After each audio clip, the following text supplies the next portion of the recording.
Hello, I'm Brian Otten. I'm the Marketing Director with the Greater Wausau Chamber of Commerce, and I'm back with another interview with a finalist for the Small Business of the Year Awards. This is the 10th out of 11 interviews that we've performed with the finalists. I will have one more this afternoon at 2 p.m. But I'm joined this morning here at the Depot, the Chamber's headquarters in downtown Wausau, by Greg Strasser. And Greg is with the Fromm Bros Historical Preservation Society. And Greg, welcome. Thank you. And Greg, I guess tell us everybody about the Fromm Brothers the organization, the history. Obviously, there's a lot of it, and how you got involved. All right. Well, in 1997, my landlords in the law firm that we were rented told me about the Fromm Brothers farm. I knew nothing about it, but I was a history major in college. I grew up in the town, so I became very interested. Eventually, as time went on, they wanted to do something to preserve the history of what occurred out there. And they naturally turned to me because I had three things. Number one, I was willing to do it, which is the most important. And then I had the history background and the legal background to get the not-for-profit going. And the mission statement was always to collect, preserve, and present the history of what happened on the Fromm Brothers farm. And that's why we have the Fromm Brothers Historical Preservation Society today, which we established in 2010, so it took a while. Yeah, and the Fromm Brothers, they were notable for a few different reasons, as I understand it. I mean, they had the Fox Farm. They were some of the earliest ginseng farmers, if I remember correctly. And then they also had, and I think it was a spinoff of the Fox Farm, was it dog food or pet food of some type, or maybe it was fox food? I'm not sure. It gets a little bit convoluted because the mother's maiden name was Neiman, and there was kind of a collaboration between folks down in Thiensville and what happened up here. Primarily up here, though, in Marathon County, you're talking about the silver fox. Yep. But pioneering ginseng in terms of ways to cultivate it and wash it and to dry it. And so they did two different things. But the ginseng was never their passion. The passion was to use the ginseng money to help them with fox, which then became mink, even chinchillas and other fur-bearing animals. But the thing that drew me to it was the story. You have this immigrant family up there. These kids grew up in Hamburg. Their father wanted them to become something, but wanted, get into education, go to school. Four of the brothers loved the area, and as a result, decided to do what they could do best, which was develop and breed this silver fox. And that's something that they had no experience with doing. Obviously became very successful at it. And to do that, they knew that ginseng grew wild, and they decided to figure out how to harvest it and grow it, which they had no experience doing, and became, at the time, millionaires in both of those industries. And you're talking just as in the Depression era. Sure. So they were incredibly wealthy, incredibly successful, all because they weren't afraid not to. They were like, well, we're going to keep going and going. So the story is very entrepreneurial, which drew me to it. But it happens to be involved with ginseng and fur, but it could have been anything, really. Sure. And so you said four brothers is really that's the brothers of Fromm Brothers. And I know, there are, so here at the Depot, I think I've seen historical photos of rich people that came to the area to sort of go out to the farm. I'm not sure if they were buyers of the furs, or if it was more just sort of that they were sort of the elite that kind of came together there a little bit. I know that I've never been to the farm. We'll change that. Yes, I know. I need to get out there. But I've seen pictures. The Chamber has done different events out there. We had our immersion project a number of years ago that went out there to learn some of that history. I saw photos of, there's a bowling alley, that's part of, the farm itself.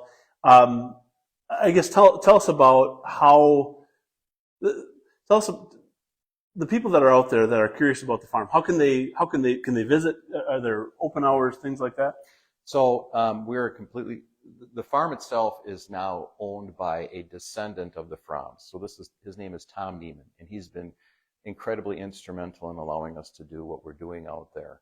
He purchased it from the previous owners who started, who I helped start our current society.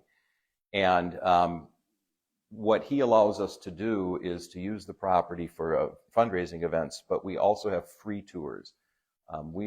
We want to make sure that anybody who wants to come out can have the experience for free.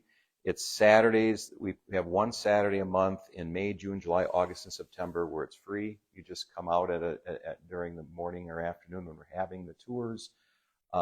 And other than that, we have other not-for-profits, especially schools, who come out and we give them tours. And we really try to work with the entire community to make sure that anyone who wants to have the experience can have it. We work completely on donations.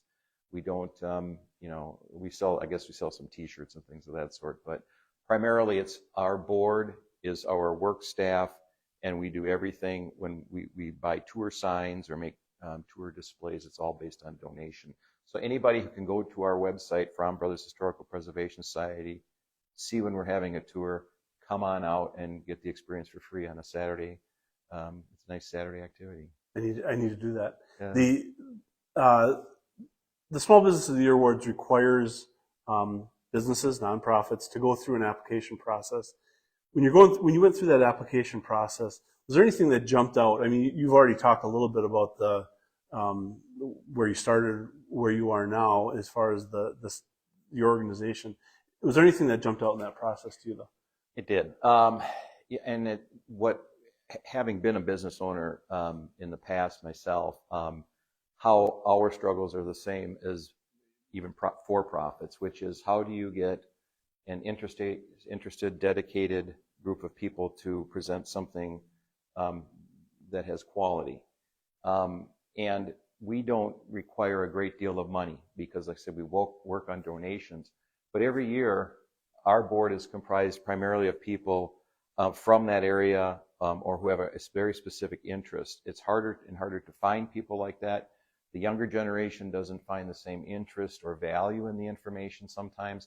So what I thought about, and when I talked to the other board members, I said we need to do a better job of being able to reach out to our community and educate them to show you don't have to be interested in history. You don't have to be interested in the Fromms or even their story. But if you want to, you can come out on a Saturday. It's a great event for family, friends. If you got a gathering or whatever, just everybody, let's go out and do something unique. Let's just at least experience something unique. We have buildings out there, as you mentioned, the clubhouse with the bowling alley in it. And even if you don't have any interest in any of it, it's a nice time to go for a little walk out there. It's a fairly short walk. Go through our buildings, see the things that you can see there. And if you are interested, you can get a whole bunch more information. Some people on our board who go do the tours actually worked out there. And if you're not, you're not out anything. You saw some pretty cool stuff, some pretty good territory, and it's a nice day to just kind of walk and become informed. So, but to my way of thinking, the number one thing I thought was, how do we reach out to the community and let them know that, and then present a very quality tour that's free, but that's quality given by people who really care. Yeah, I mean, it sounds interesting. I'm gonna put it on my to-do list, and you can have a private tour if you it's want. Overdue. Thank you. There obviously have been a lot of people that have been integral in getting you to this point too. Anybody that you want to recognize that's really been important? Gary Mason owned the property when we started this endeavor, and he and his son John really were passionate about the history. But they sold it to Tom Neiman, and Tom Neiman, who owns Fromm Pet Food Company. That's where you get that name from, which was an offshoot of, but not these Fromms, Gotcha. but the family Okay. down in Thiensville. Without him, we would not be where we are, because he has great pride and respect in history and his family history. And he is the one who has dedicated a great deal of effort and resources into this property. And while we have spent our time and resources on the history part of it and putting up tour signs and conducting tours and making displays, he has been very generous in working with us to present the pride of his family's story, and we really do appreciate that. Very cool. Well, Greg, I appreciate the time and the fact that you allowed me to ramble and mangle some of the Fromm Brothers history, but I'm glad we had an authority here to set things straight. You know, as before we got started on the live interview, we talked about the chamber sort of being here at the depot on Clark Island and the fact that the powerhouse building is back there. Projects to save and preserve a portion of the region's history, which parallels a little bit what you've done over in Hamburg. I guess and this is going off script a little bit, but what's your personal? You said you've got an interest in history, but what is it about the preservation of that history that really kind of resonates with you? You know, I've had an opportunity to travel to Europe and to see their buildings. And you go into a cathedral or something that's centuries and centuries old, and you just walking in, the history just grabs you. Now, we've only been here in this city, you know, since 1860, it's 63 or whatever, it's been a city, or a county, I'm sorry. Our buildings are not that old, yet there seems to be this feeling that, well, if it's old, get rid of it. Now, that's changed, and I grew up in Wausau, that's changed, but they got rid of buildings where once you walk into a building, even if it's been renovated like this wonderful building, I remember when this was Billy Moya's One World Inn, and I came here with my family as a treat to have meals, and it's still here, and you can walk in, and does it look the same exactly? No, but it never will. But you can at least understand the history of the people who built it. You can look at it and think, well, what were they doing? Why did they do that? And every building has that kind of a spirit in it. And if you come out to the farm, you can feel, in my humble opinion, you can always feel the spirit or get some sense of the spirit of the people who were there. You can't get that from video or from pictures or artificial intelligence. Not yet, anyway. You have to go into a building, and that's why I think, if at all possible, it's critical that we preserve our history, and major part of that are the buildings. Awesome. Well, thanks, Greg. I appreciate the time. Again, this is the 10th out of 11 of these interviews of the Small Business of the Year Award finalists. I'll encourage you, next week, 10 a.m., we will be live streaming the actual awards program from our expo. It's the first year we've done it this way. We think it's kind of an exciting new twist on what's been an award that we've presented as a chamber for more than 40 years. We invite you to watch that. If you happen to be out at the expo as an exhibitor, you can swing over into the row that we have most of the finalists located in and actually witness that program in person. Brad Hansen from Channel 9 will be the MC, and Channel 9 is helping with some of the streaming requirements for that program. And so it's going to be an exciting morning. We're going to learn who the two recipients are, and that's always a great time. So thanks for watching, and we'll be back again at 2 p.m. with the final interview.